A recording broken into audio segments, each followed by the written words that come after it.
নমস্কার বন্ধুরা, নতুন একটি ব্লগে তোমাদের স্বাগত। এটা বারাণসী ট্রিপ নিয়ে আমাদের সেকেন্ড ব্লগ। দ্যাট মিন্স আমরা যে দিনে বারাণসীতে পৌঁছালাম, যেখানে হোটেলে চেক আউট করার পর আমরা প্রথমেই ঘুরতে চলে গেলাম সর্বেদ মহামন্দির, যেটা একটা চ্যারিটেবল মেডিটেশন সেন্টার বারাণসীতে অবস্থিত এবং যার ইনগ্রেশন হয়েছে মাননীয় প্রধানমন্ত্রী নরেন্দ্র মোদীর দ্বারা। 7তলা বিল্ডিংয়ের মতো উঁচু সমান একটা বড় মেডিটেশন সেন্টার, যেটা বিশ্বের অন্যতম বড় মেডিটেশন সেন্টারের মধ্যে পড়ে। ভীষণ প্রশস্ত ক্যাম্পাস। এই যে প্রবেশ করছি, প্রথমেই একটা যেখানে সিকিউরিটি চেক আপ হলো, তারপরেই মেল ফিমেল দুটো আলাদা স্লট, সেখান থেকে আমরা সিকিউরিটি চেকিং পরেই আমরা আরও মন্দিরের ভেতরে প্রবেশ করছি। শুরুতেই এই ঝর্ণা রয়েছে, যেটা 24 ঘন্টা চালু রয়েছে। এর পাশে অবশ্যই সেলফি তোলাটা বাধ্যতামূলক। ক্যাম্পাসটা ভীষণ পরিষ্কার, ঝাঁচকচকে, খুব সুন্দর লাগলো। এই দেখো, নরেন্দ্র মোদী, অমিত শাহ, যোগী আদিত্যনাথ সবাই মিলে ইনগ্রেশন করেছিলেন। আর মন্দিরের শুরুতেই বাঁদিকে জুতো খুলে রাখার কেন্দ্র, যেটা পুরোটাই ফ্রি অফ কস্ট। সেখানে জুতো খুলে টোকেন দিয়ে দিল। তারপরে আমরা প্রবেশ করছি সর্বেদ মহামন্দিরের ভেতরে। সুন্দর কারুকার্য দেখে আমাদের মন মুগ্ধ হয়ে গেল। আর ঠান্ডাও বিশেষ, উত্তরপ্রদেশে সকাল দিকটা এখন ঠান্ডা রয়েছে, তো এই হালকা রোদ আর ঠান্ডা দুটো মিশিয়ে ওয়েদারটাও ভীষণ মনোরম ছিল। আর যেহেতু আমরা ভীষণ ভীষণ এক্সাইটেড ছিলাম এই ট্রিপটা নিয়ে, আর শুরুতে এই মন্দিরটা দিয়ে শুরু করলাম, তো খুব ভীষণ ভীষণ ভালো লাগলো। এই মন্দিরে ফটো তোলা অ্যালাউড। আমরা একটা অটো করে নিয়েছিলাম সারাদিনের জন্য, 1,500 টাকা পার ডে, এবং সেই অটোওয়ালা ভীষণ ভীষণ হেল্প করেছে। এই দিন আমরা প্রায় 12টার সময় আমরা হোটেল থেকে বেরিয়ে ঘুরতে শুরু করি। এখানকার সব মন্দিরগুলো মোটামুটি 12টা, 12:30, 1টা নাগাদ বন্ধ হয়ে যায়। বিশেষ করে সংকটমোচন মন্দির বলো বা কাশী বিশ্বনাথ দেবের মন্দির বলো। তো আমরা কি করলাম, ফটাফট এই যে মন্দিরটা সারাদিন খোলা আছে সেটা দিয়ে শুরু করলাম, কারণ এখন প্রায় বাজে 12টা, 12:30। সারনাথ যাওয়ার পথে আমরা আরেকটি মন্দির, মানে সারঙ্গনাথ মহাদেব মন্দিরে প্রবেশ করলাম। বারাণসী থেকে 10 কিলোমিটার দূরে অবস্থিত এই সারঙ্গনাথ মহাদেব মন্দিরের ভেতরে একটা কুণ্ড রয়েছে, সারঙ্গনাথ কুণ্ড, যেখানে মাছ এবং কচ্ছপ পাওয়া যায় শোনা গেল। এবং আমরা এই মন্দিরে একটা বিশেষত্ব রয়েছে, এটাকে ধরা হয় এ শ্বশুরাল অফ লর্ড শিবা। আদারওয়াইজ এই জায়গাটা বিলং করছে তার শিবের শালা সারাঙ্গ ঋষির, তো সেই জন্য এই নাম সারঙ্গনাথ মহাদেব মন্দির। মন্দিরের ভেতরে প্রবেশ করছি, এখানেও ফটো তোলা অ্যালাউড আছে।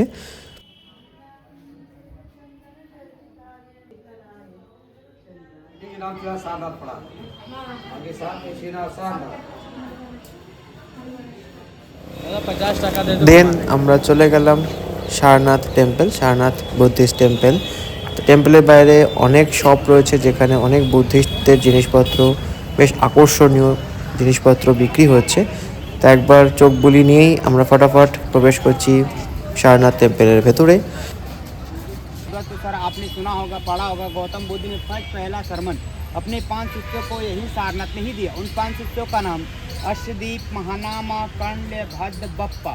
और हमारे सारनाथ में 3 चीज़ फेमस होता है जो लोग दूर दूर से लोग देखने के लिए आते हैं। फर्स्ट जिसे लोग बोलते हैं धामे के स्तूप, सेकेंड आपका बोधि वृक्ष, थर्ड आपका मेन टेम्पल। बोधि वृक्ष मतलब समझते हैं आप? बोधि वृक्ष जिसे हिंदी में बोला जाता है पीपल का पेड़। जो फर्स्ट आपका पाया था वो पाया था बोध गया बिहार में, जिस बोधि गाछ के नीचे बुद्धा को ध्यान मुद्रा में ज्ञान का प्राप्ति हुआ। सेकेंड आपका पाया था श्रीलंका में, जो श्रीलंका में लगवाने वाले हैं वो है अशोका सम्राट के बेटी और बेटा संघमित्रा और महेंद्र द्वारा वहाँ लगाया गया। उस जगह का नाम अनुरागापुरम।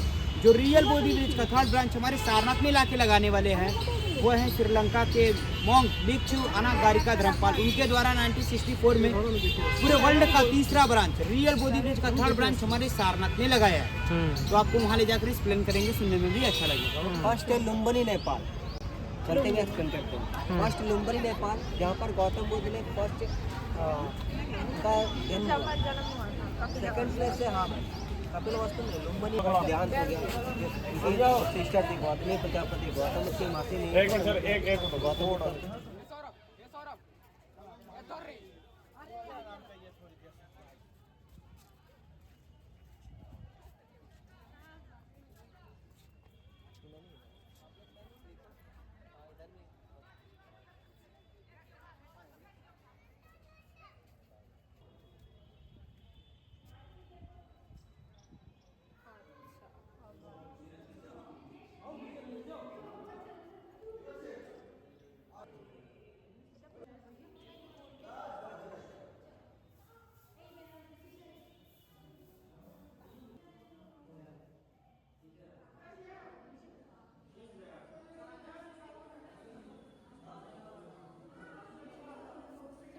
एक्सपोर्ट होता है, इसलिए सारनाथ को वीवर्स विलेज, बुनकरों का गांव बोलते हैं। और यहाँ पर जब दलाई लामा पहली बार फर्स्ट टाइम आए तब उन्होंने देखा यहाँ पर गांव वालों के लिए कोई भी बिजनेस, कोई भी व्यवसाय नहीं है।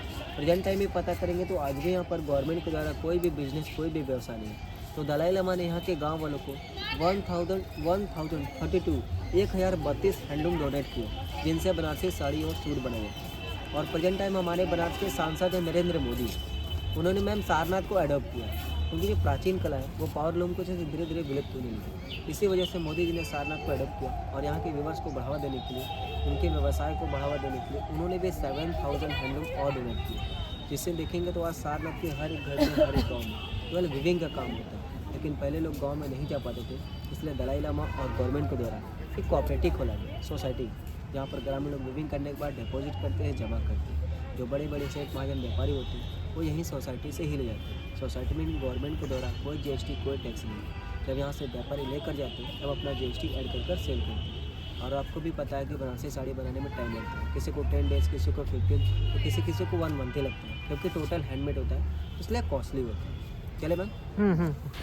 धीरे धीरे বুদ্ধদেবের বিভিন্ন অবয়ব দেখতে দেখতে, বিভিন্ন রূপ দেখতে দেখতে আমরা প্রবেশ করছি ক্যাম্পাসের আরও ভেতরে, যেখানে এসে পৌঁছালাম 80 ফুট 5 ইঞ্চ উঁচু বুদ্ধদেবের একটা স্ট্যাচুর সামনে। মন ভীষণ ভীষণ ভালো হয়ে গেল এবং এখানে ব্যাকগ্রাউন্ডে সুন্দর একটা মিউজিক বাজছে, যেটা আরও আধ্যাত্মিক করে তুলছে মনকে। দুদিকে আসা যাওয়ার রাস্তা, মাঝে রয়েছে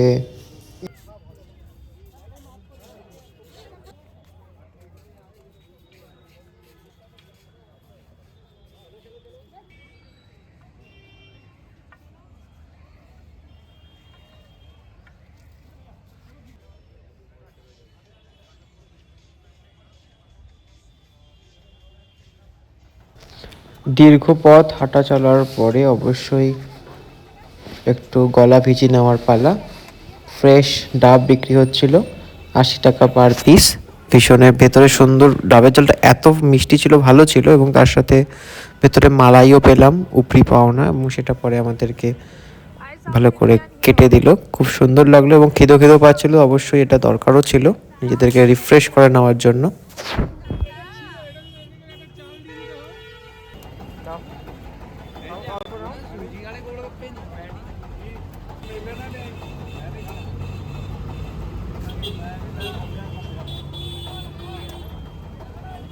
तो यहाँ पर रहकर रीडिंग कर सकते हैं। अगर में लोग चलेंगे, जो डोर है ना जाली वाला, कबीरदास थाना।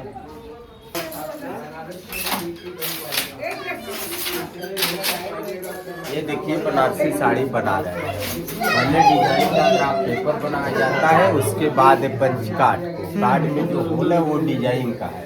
जब जकाट मशीन पर जाता है तो पंच करता है, और पैर से हम देखिए बम्बू को चलाते हैं। तो ये ताना में डिजाइन को उठाता है, बाला से बुनाई करते हैं। आप लोग सुने होंगे संत कबीर दास का ताना बाना। ताना ये है जो बना रहे हैं बाना, और जरी को ताना बाना, जरी बॉर्डर पर इस तरफ उल्टा सीधा इसका नीचे। तो ऐसे गांव में भी घर घर बनता है, ये लगाया गया। आप लोग आए और देखें बनारसी साड़ी कैसे बनती है। गांव से बन के सोसाइटी में जमा होता है, और एक साड़ी बनाने में 5 दिन, 7 दिन, 8 दिन, जैसा डिजाइन वैसा समय लगेगा। और इसको टच करिए, थोड़ा टच कर लीजिए, देखिए स्टिल करें सब। आप भी टच करके लोग यहाँ बुनाई करते हैं, रंगाई करते हैं, 108 का देखिए है ना, बाल से भी पतला। सच में तो इस तरफ उल्टा रहेगा।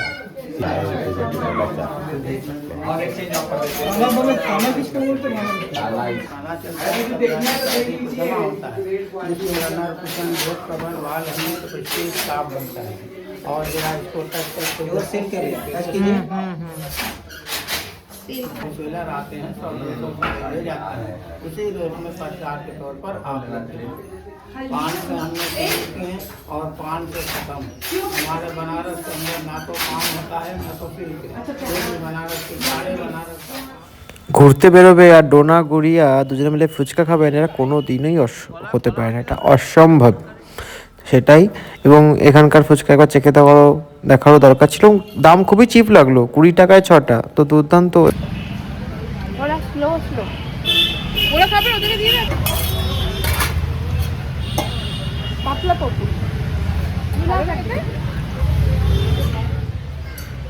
हम लोग कलकत्ता से आए हैं, नहीं आप लोगों का फुचका भी इधर अच्छा लगा। हम लोग फुचका बोलते हैं, यहाँ पे तो पानी पूरी बोलते हैं। पानी पूरी ना, तो गोलगप्पा बोलते हैं इधर।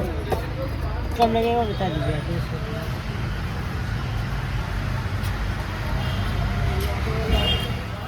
এরপর আমরা চলে গেলাম আর্কিওলজিক্যাল মিউজিয়াম সারনাথ। সেই গেটের সামনে একটা স্ক্যানার রয়েছে, সেখানে স্ক্যান করে সমস্ত ডিটেলস দিয়ে নিজেই বুক করে নিতে হবে ভায়া ইউপিআই। 5 টাকা পার হেড টিকিট, কারণ এখানে আলাদা করে টিকিট কাউন্টারের কোনো ব্যবস্থা নেই। তারপর ভেতরে প্রবেশ করে অবশ্যই সিকিউরিটি চেক আপ আবার হলো। দেন আমরা ভেতরে প্রবেশ করছি এবং এখানে মেন বিশেষত্ব হচ্ছে ঢুকলেই একটা বড় অশোক স্তম্ভের স্ট্যাচু রয়েছে, আর তার সঙ্গে প্রত্নতত্ত্ববিদদের জন্য মূল আকর্ষণীয় বিভিন্ন পুরনো দিনের জিনিস, শিলা, বিভিন্ন বুদ্ধদেবের মূর্তি যেমন থাকে সব জায়গায় একটা মিউজিয়াম, তো এখানেও ভীষণ ওয়েল মেনটেন্ড একটা মিউজিয়ামের ভেতরে প্রবেশ করে আমাদের মন ভীষণ ভালো হয়ে গেল। হাঁটতে হাঁটতে ঘুরে দেখা, হাতে হাত রেখে উড়িয়ার সাথে ঘুরে দেখছি পুরো জায়গাগুলো। আর আমার সাথে রয়েছে ডোনা এবং রাহুলদা। তো শুধু ডাবের মালাই খেলে কি আর পেট ভরবে? ডাবের জল খেয়ে শুধু রিফ্রেশ হওয়া যায়, পেটে তখন ছুঁচোর ডাক দিচ্ছে, ডন দিচ্ছে। তো আমরা তখন বেরিয়ে এসে অটোওয়ালাকে বললাম যে ভালো একটা এখানকার যে বিশেষত রয়েছে সুন্দর মালাই টোস্ট, রাবড়ি, লস্যি, তো সেই বিশেষত্বগুলোকে একবার চেখে দেওয়ার অবশ্যই মন রয়েছে। তো ফটাফট চলে এলাম সারনাথের পাশে অবস্থিত একটা কাউন্টারে, যেখানে সুন্দর লস্যি এবং সুন্দর মালাই টোস্ট পাওয়া গেল, এবং সেটা আমার এখনও মুখে লেগে রয়েছে। আর গুড়িয়া অবশ্যই বলল যে এই কুকুরটাকে আমরা একটু খাওয়াবো মালাই ব্রেড। তো দোকানদার পয়সা নিতে চায়নি, আমরা বললাম না, আমরা ওকে নিজেদের থেকে খাওয়াবো, এটা পয়সা আমাদেরকে দিতে হবে। আর মালাই টোস্ট খুব সুন্দর লাগলো। 60 রুপিস হচ্ছে লস্যি পার গ্লাস, আর তাতেও রাবড়ি মালাই দেওয়া ছিল। আর মালাই টোস্ট সেটা ছিল 40 রুপিস পার প্লেট, সেটাও এখনও মুখে লেগে রয়েছে। আরও অনেক জায়গায় ভবিষ্যতে গিয়ে টেস্ট করেছি বারাণসীতে ঘুরতে গিয়ে, কিন্তু সেরকম এত সুন্দর আমরা পেলাম না। এটা বারবার ইচ্ছে ছিল যে সারনাথটা একটু দূর হতো, কিন্তু মনে ইচ্ছা ছিল যদি কখনও সুযোগ হয় একবার গিয়ে ঘুরে আসি, কিন্তু আর সুযোগ পেলাম না। এত বিজি শিডিউল, 3 দিনের জার্নিতে এত মন্দির ঘোরা, আর বারাণসী মানেই মন্দিরের পর মন্দির, তো সেগুলোকে সব দেখতেই ঘুরতেই সময় চলে গেল। তাই এদিকে আর আসা হয়ে ওঠেনি। তো যেখানে যা পেয়েছি সেখানকারই জিনিসই টেস্ট করতে হয়েছে।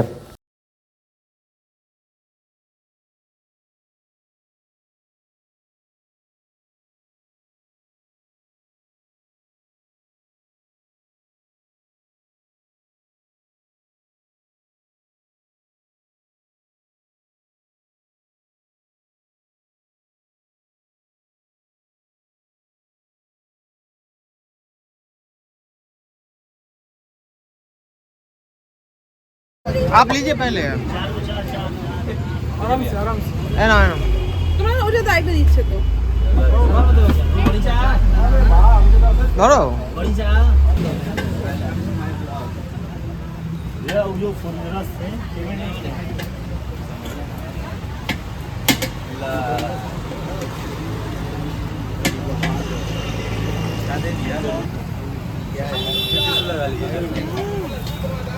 ভালো হয়েছে, দুর্দান্ত। মালাই টোস্ট খাওয়ার পরে আমরা অর্ডার করলাম 4টে লস্যি তৈরি হচ্ছে, উপরে রাবড়ি মালাই সব এক করে দেওয়া হচ্ছে। 60 টাকা পার গ্লাস। সব জায়গায় দেখলাম 60 টাকা পার গ্লাস লস্যি, বাট এই লস্যিটা আমার সারা জীবন মনে থাকবে। সারনাথের পাশে এই দোকানটা বিশেষ করে, ওরা বলছিল চাও টেস্ট করে দেখতে পারো, আমরা চাটাও ভীষণ ভালো হতো। তো লস্যির সঙ্গে চা দুটো একসাথে যায় না, তাই আমরা শুধু লস্যিটাকেই ফোকাস করলাম। আমিও তো ভাবছিলাম ফটো বানাই ভিডিও তুলছি।